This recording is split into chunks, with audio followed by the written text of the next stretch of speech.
బీహార్ తుది ఓటర్ల జాబితాను ఎన్నికల సంఘం విడుదల చేసింది.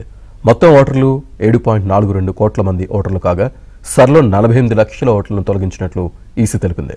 ఇక వచ్చే వారంలో ఎన్నికల షెడ్యూల్ విడుదల చేసేందుకు ఈసీ కసరత్తు చేస్తోంది.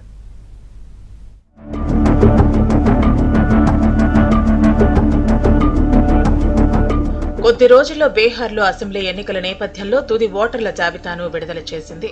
స్పెషల్ ఇంటెన్సివ్ రివిజన్ కార్యక్రమాన్ని పూర్తి చేసిన తర్వాత ఓటర్లు తొలగింపులు, చేర్పుల తర్వాత బీహార్లో మొత్తం 7.42 కోట్ల మంది ఓటర్లు ఉన్నట్లు ఎన్నికల సంఘం తెలిపింది. ఈ జాబితా ఆధారంగానే అసెంబ్లీ ఎన్నికలు వెళతామని ఎన్నికల సంఘం తెలిపింది. ఈ ఏడాది జూన్ 24 నాటికి బీహార్ వ్యాప్తంగా 7.89 కోట్ల మంది ఓటర్లు ఉండగా స్పెషల్ ఇంటెన్సివ్ రివిజన్ కార్యక్రమాన్ని నిర్వహించాలని ఎన్నికల సంఘం నిర్ణయించింది. ఈ క్రమంలో ఎన్నికల సంఘం తుది ఓటర్ల జాబితాను విడుదల చేసింది. సర్లో మొత్తం 65 లక్షల మంది ఓటర్ల జాబితాను తొలగించగా ఆగస్టు 1 నాటికి 7.24 కోట్ల మంది ఓటర్లు ఉన్నట్లు ముసాయిదా జాబితాను విడుదల చేసింది. తుది ముసాయిదా సవరణ సమయంలో ఫామ్ 6 తో 21.53 లక్షల ఓటర్లు చేరటంతో పాటు మరో 3.66 లక్షల ఓటర్లను తొలగించినట్లు ఈసీ పేర్కొంది. దీంతో సెప్టెంబర్ 30 నాటికి 7.42 కోట్ల మంది ఓటర్లు ఉన్నట్లు అధికారులు తేల్చారు. ఇక పట్నాలో తుది ముసాయిదా జాబితాతో పోలిస్తే ఓటర్ల సంఖ్య భారీగా పెరిగింది.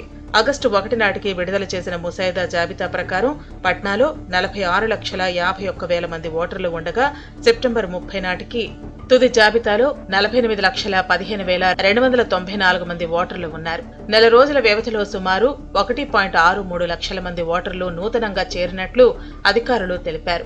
బీహార్లో 22 ఏళ్ల తర్వాత స్పెషల్ ఇంటెన్సివ్ రివిజన్ ను ఈసీ చేపట్టడం విశేషం. ఓటర్ల తుది జాబితా ఆధారంగానే అసెంబ్లీ ఎన్నికలు నిర్వహించనున్నారు. తుది జాబితాను అన్ని జిల్లాల ఎన్నికల అధికారులకు పంపుతామని బీహార్ చీఫ్ ఎలక్టోరల్ ఆఫీసర్ తెలిపారు. వీరితో పాటు గుర్తింపు పొందిన జాతీయ, రాష్ట్ర రాజకీయ పార్టీలకు తుది ఓటర్ల జాబితాను షేర్ చేస్తామన్నారు.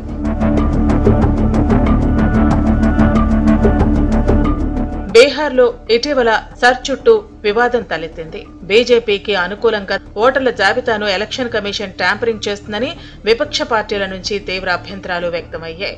ఓటర్ల సమగ్ర సవరణ ప్రక్రియను నిలిపివేయాల్సిందిగా కోరుతూ సుప్రీంకోర్టులో పిటిషన్లు దాఖలయ్యాయి. అయితే విజ్ఞప్తులను తోసిపుచ్చిన అత్యున్నత న్యాయస్థానం తుది జాబితా ప్రచురించిన తర్వాత ఏవైనా అవకతవకలు జరిగినట్లు తేలితే మొత్తం ప్రక్రియను ఆపేస్తామని హెచ్చరించింది. తదుపరి విచారణను అక్టోబర్ 7వ తేదీకి పిటిషన్ వాయిదా వేసింది. అసెంబ్లీ ఎన్నికల సన్నద్ధతను సమీక్షించేందుకు ఎన్నికల కమిషన్ టీం అక్టోబర్ 4, 5 తేదీల్లో బీహార్లో పర్యటించనున్నట్లు తెలుస్తోంది. వచ్చే వారంలో ఎన్నికల షెడ్యూల్ విడుదల చేసే అవకాశం ఉంది. ఛత్ పండుగ పూర్తయిన తర్వాత అక్టోబర్ తొలి విడత ఎన్నికలు జరగవచ్చని అంచనా వేస్తున్నారు.